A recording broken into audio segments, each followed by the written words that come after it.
coming to you not live from my study. And I'm your other host, Kirsten Archie, for this week on OTV News, wishing the best for everyone.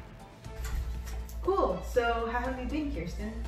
I've been great. Jennifer, how have you? I've been tired, exhausted, everything. Ooh, sorry to hear that. I've been quite under the weather myself. Speaking of weather, what do you think it'll look like for the week? I don't know. How about we ask our weatherman? Take it away, Edward. We'll begin the week with sunny weather and clear skies. Daytime temperatures will start around 88 degrees and will head down to 79 degrees, with overnight lows between 64 degrees and 70 degrees. There's a 40% chance of rain on Wednesday and Thursday, so expect a few thunderstorms and partly cloudy skies as we head further into the week. Thanks, Edward. Dang, I don't know why, but watching his video made me want some cake. Sorry, no cake here, just news. Has anyone heard of the coronavirus lately? Oh yeah, well, with all that's been going on this year, I guess there hasn't really been much talk about it. Well, here we have someone who can give us some intel.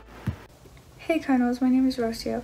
As of last Sunday, August 31st, Governor Brian Kemp signed 2 executive forms in which the public health state of emergency was extended through October 10th, 2020, and the existing executive order for social distancing remains until September 15th, 2020.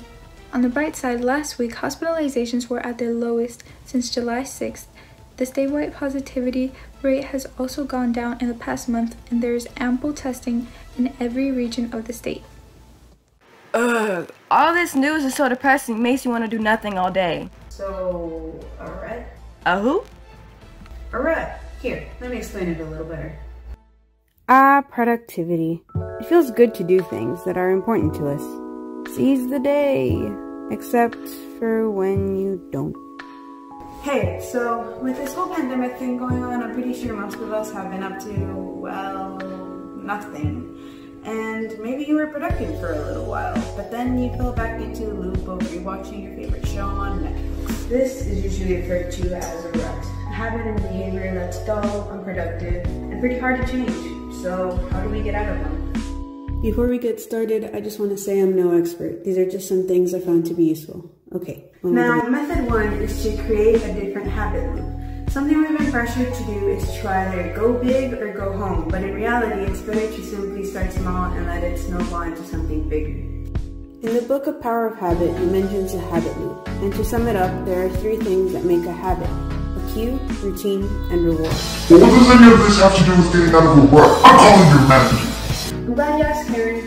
When you're stuck in a rut, you're used to a pattern of doing the same dull thing over and over again. Let's say after doing online school, you usually go to your room and start watching your favorite show. The cue is end of school, routine is watching your show, and the reward is a dopamine hit you get. Then, before you know it, it's 10 p.m. and you still haven't started on your homework. Now let's take a different approach.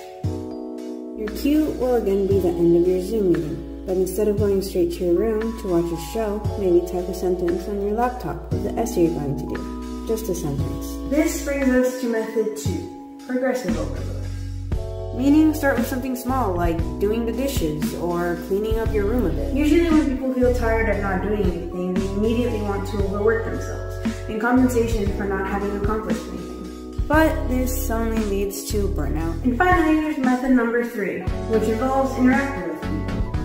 But we're in the middle of a pandemic. You're gonna get us killed. Are you crazy? Where's your manager? Whoa, keep your wig, Karen. I'm not telling you to go and cough on people, just to go and have some interactions that are actually somewhat productive. Oftentimes we surround ourselves with friends who don't make the wisest decisions and don't really inspire us to do anything. They might even go against the idea of us bettering ourselves. Take that, you punk. According to a Harvard study, Dr. Waldinger explains that people who are more isolated than they want to be are less happy. Their brain function declines sooner, and they live shorter lives than people who aren't lonely. Things are looking down in 2020. Well, that's all the time we have for today. Make sure to stay tuned for next week's video at OTV News. And don't forget, Cardinals, wear your mask. Bye.